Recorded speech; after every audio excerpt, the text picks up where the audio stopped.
7 bonnes raisons de choisir Voyage Antillais. Voyage Antillais est une agence antillaise depuis plus de 50 ans. Voyage Antillais vous réserve un accueil chaleureux, une qualité de service, un accompagnement soigné, toujours avec le sourire. Voyage Antillais vous propose les meilleurs prix. Avec Voyage Antillais, vous bénéficiez de facilités de paiement. Votre deuxième bagage est offert. Voyage Antillais, c'est 2 agences en Île-de-France qui relient les Antilles à Paris. Voyage Antillais, nous là vous faisons voyager. Martinique Actualité. Hier mardi, le procès de Joanne Cupit s'est ouvert devant la cour d'assises de Fort-de-France. Ce trentenaire est jugé pour le meurtre de son ancienne compagne, Aurélia.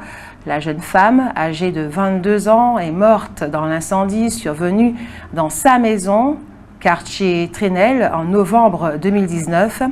Joanne Cupit a reconnu qu'il battait sa compagne, mais a toujours maintenu que l'incendie est un accident. Le verdict sera connu demain. La veillée du maire honoraire du Lamentin, Pierre Samo, s'est déroulée hier, mardi 18 juin, de 18h à 21h, dans le hall de la mairie du Lamentin, en présence d'un public venu nombreux.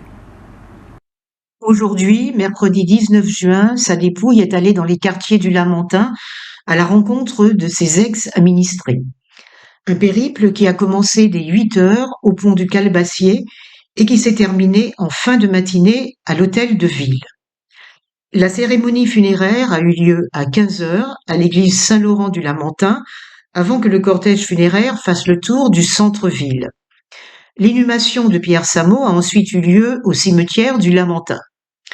En accord avec l'association des commerçants, les commerces du centre-ville ont baissé leurs rideaux à partir de 14h. Notons qu'il est possible de laisser des messages de soutien et de réconfort à la famille sur des registres de condoléances qui seront mis à la disposition de la population pendant quelques jours en mairie et sur les sites suivants: la médiathèque municipale, les centres culturels de Basse-Gondeau, Petit Bambou et du Bourg, aux EHPAD Henri Bourgeois de Place d'Armes et les Orchidées de Pelletier, au centre aquatique communautaire et à la Cassette.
On le sait, Philippe Petit est candidat aux élections législatives dans la circonscription du Sud.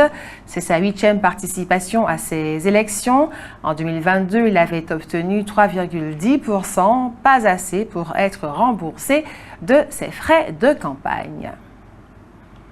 Serge Letchimy, le président de la CTM, collectivité territoriale de Martinique, entend accélérer la mise en place d'une autorité unique de gestion de l'eau. Hier, mardi 18 juin, il a été à l'initiative d'une réunion de concertation destinée à installer un calendrier de mise en œuvre des projets liés aux infrastructures, eau potable et assainissement. Le président de la CTM a annoncé que cette dernière est prête à investir 15 millions d'euros dans le secteur de l'eau et de l'assainissement pour des travaux qui devront être effectués cette année et l'an prochain. Voici les sujets de philosophie qui ont été proposés hier mardi aux élèves qui ont passé leur baccalauréat. Sujet 1, puis savoir si j'ai raison. Sujet 2, L'égalité garantit-elle la justice? Il y avait également une explication de texte de Simone de Beauvoir, tirée de son ouvrage écrit en 1947 pour une morale de l'ambiguïté. En voici une des premières phrases. En vérité, pour que ma liberté ne risque pas de venir mourir contre l'obstacle qu'a suscité son engagement même, pour qu'elle puisse encore à travers l'échec poursuivre son mouvement, il faut que, se donnant un contenu singulier, elle vise à travers lui une fin qui ne soit aucune chose, mais précisément le libre mouvement de l'existence. Et voici la dernière phrase. Mais ce dépassement n'est concevable que si le contenu n'est pas visé comme barrant l'avenir, mais au contraire comme dessinant en lui des possibilités neuves. Fin de citation. Ce texte rappelle la célèbre phrase de Patrice Lumumba « Fini les vicissitudes du passé, le passé est un cadavre sur lequel nous devons nous appuyer pour préparer l'avenir ». Sur un an, les prix à la consommation ont augmenté de 3,5% en Martinique et de 3% en Guadeloupe, une hausse supérieure à celle constatée pour l'ensemble de la France, plus 2,2%. Dans le détail, ce sont les prix de l'énergie qui subissent la plus forte inflation sur un an, plus 9,3% en Martinique et plus 9,9% en Guadeloupe, suivi de l'alimentation, plus 4,2% en Martinique et 3,7% en Guadeloupe, et des services, plus 4% en Martinique et 2,3% en Guadeloupe. C'est un succès commercial comme il n'y en a pas beaucoup. Les 22 000 places du concert de Kalash qui aura lieu au mois d'août au stade de Dillon ont été vendues en moins d'une heure. Notons que cet artiste a appelé très clairement à voter contre le Rassemblement national à l'occasion des élections législatives qui vont se dérouler à la fin du mois. La prochaine réunion de l'Assemblée plénière de la collectivité territoriale de Martinique se tiendra demain, jeudi 20 et vendredi 21 juin.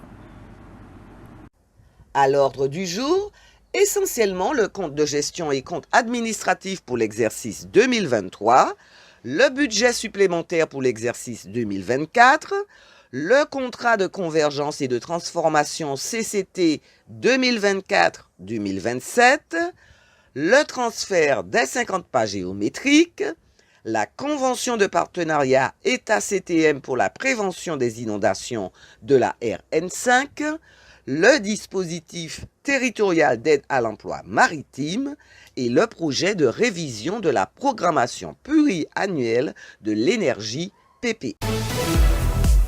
ONews Radio, toute l'actualité nationale et des Outre-mer.